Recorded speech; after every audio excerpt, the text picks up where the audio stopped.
Eh bien on y va pour ce nouveau numéro d'Arrête de sous-exister.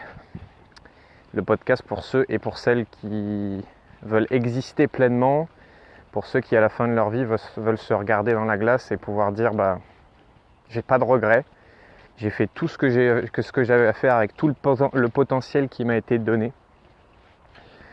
Et aujourd'hui je vais te parler des deux types de personnes que j'ai au téléphone chez ceux qui envisagent de faire un accompagnement avec moi.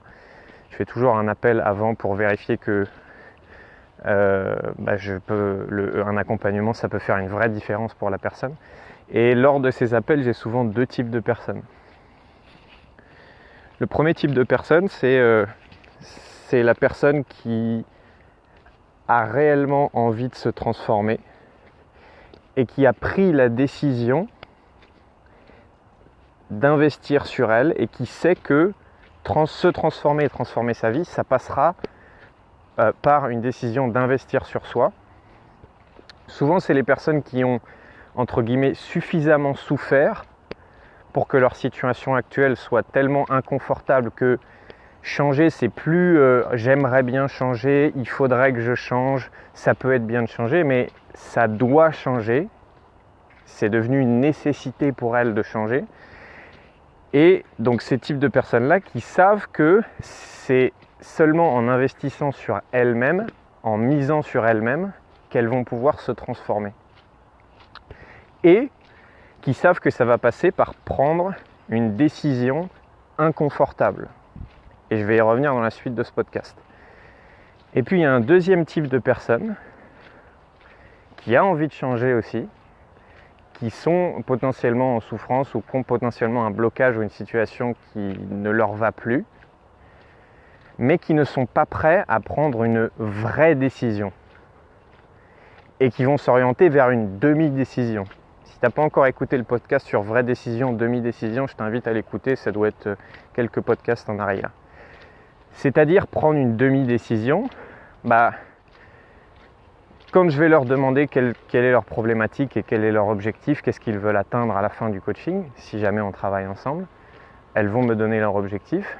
Et au moment où, à la fin de l'appel, il va falloir qu'elles se décident, est-ce que tu décides qu'on travaille ensemble ou pas, je sais qu'il y a tout un tas de personnes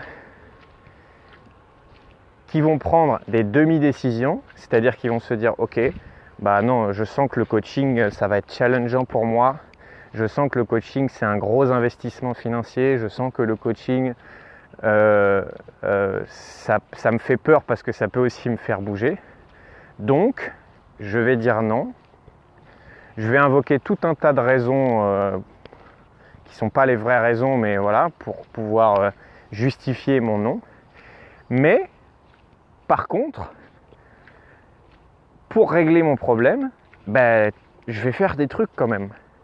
Je vais m'inscrire au yoga, je vais faire de la méditation, je vais m'acheter des choses et me faire plaisir, je vais lire des livres, je vais faire une cure de vitamine C, je vais aller voir un médecin, je vais partir en vacances, ça va me faire du bien. C'est-à-dire des demi-décisions, des décisions confortables qui vont mettre un pansement sur le problème, qui va faire sentir un confort temporaire pendant une semaine, 2 semaines, peut-être 1 mois. Mais au final, le problème ne sera toujours pas réglé parce que ce que tu as fait, c'est que tu as seulement mis un pansement sur ton problème de fond en fuyant ton problème dans le divertissement, dans trouver un autre travail, dans aller voir un sophrologue, dans je ne sais quoi, mais qui ne vont pas régler le problème de fond. Et au final, je sais, et ça m'arrive souvent que ces gens-là reviennent quelques mois plus tard. J'ai vu que la méditation, alors oui, c'est super la méditation. Est-ce que ça va vraiment régler ta problématique ? Pas sûr.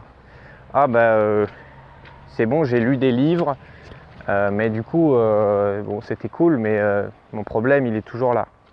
Mais j'ai regardé des vidéos de motivation, ça a marché 3 semaines, et aujourd'hui, j'en suis toujours au même point. Oui, puisque tu as pris une ou plusieurs demi-décisions. C'est-à-dire que tu as demi-décidé d'investir sur toi, tu as demi-décidé d'investir les choses. Mais une demi-décision, ça amène à des demi-résultats. Et donc tu as pris une décision qui était confortable pour toi.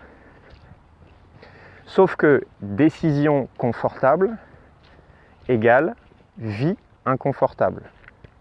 Si tu passes ta semaine, ton mois, ton année à prendre uniquement des décisions confortables, c'est-à-dire des décisions qui sont dans ta zone de confort et où ça va être facile pour toi, eh ben ta vie va être inconfortable. Tu vas expérimenter l'inconfort que tu avais choisi de ne pas vivre en prenant une vraie décision. A l'inverse, décision inconfortable égale vie confortable. Et je te parle de décision inconfortable, que ce soit de choisir de se faire accompagner, que ce soit de quitter son conjoint ou sa conjointe, que ce soit de se lancer dans son entreprise ou peu importe quoi. Décision inconfortable, vie confortable. Le problème, c'est que si tu cherches la solution parfaite et que tu dis en ce moment je suis pas épanoui, je sens un mal-être, j'ai pas d'énergie ou je ne sais quoi. Si tu cherches une solution parfaite, tu n'en trouveras pas. Et se faire accompagner, c'est forcément prendre une décision inconfortable parce qu'à la base, tu ne sais pas si le coaching va régler ton problème ou pas. Je répète, tu ne sais pas, et c'est pas vendeur ce que je te dis, parce que dire ça pendant le podcast, tu vas te dire attends, il est coach et il me dit si je me fais accompagner par lui, je suis pas sûr de régler mon problème. Eh ben non. Pourquoi ? Parce que pendant un accompagnement, il y a une part de responsabilité du coach et une part de responsabilité du coaché. Et que si tu cherches une solution toute faite et une solution parfaite qui va forcément régler ton problème, tu ne vas pas toi-même t'investir dans le coaching et donc ça ne va pas marcher. Je te rassure, jusqu'ici ça ne m'est jamais arrivé de finir un coaching et d'avoir quelqu'un qui me dit du coup mon problème n'est pas du tout réglé, j'en suis toujours au même point, ou voilà. Pourquoi ? Parce que déjà je travaille avec des gens où je sais qu'ils vont être déterminés à changer. Encore une fois, décision confortable, vie inconfortable. Décision inconfortable, vie confortable. Et ce podcast, ça n'est pas du tout une critique ou un jugement envers le premier type de personne que j'ai décrit. Pourquoi ? Parce que moi-même, j'en ai fait partie. Et que moi-même, à un moment donné dans ma vie, j'ai expérimenté des années de dépression, et où j'ai tout fait. J'ai fait des cures de vitamines, j'ai fait des radios, j'ai fait des scanners, j'ai été voir des médecins, traditionnels, pas traditionnels. Je me suis formé, j'ai lu des livres, j'ai pris un travail qui me faisait kiffer. Bref, j'ai fait tout un tas de choses qui étaient super et qui m'ont aidé, mais qui au final n'ont jamais traité mon problème de fond. Et à partir du moment où j'ai décidé de me faire accompagner et de prendre cette décision inconfortable de oui, je vais aller vers telle ou telle personne, une personne qui me convient bien sûr et pas le premier venu.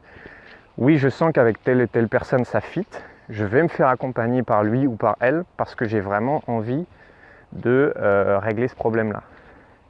Il y a quelques semaines maintenant, moi-même, j'ai pris la décision inconfortable de me faire accompagner dans mon business et de me faire coacher.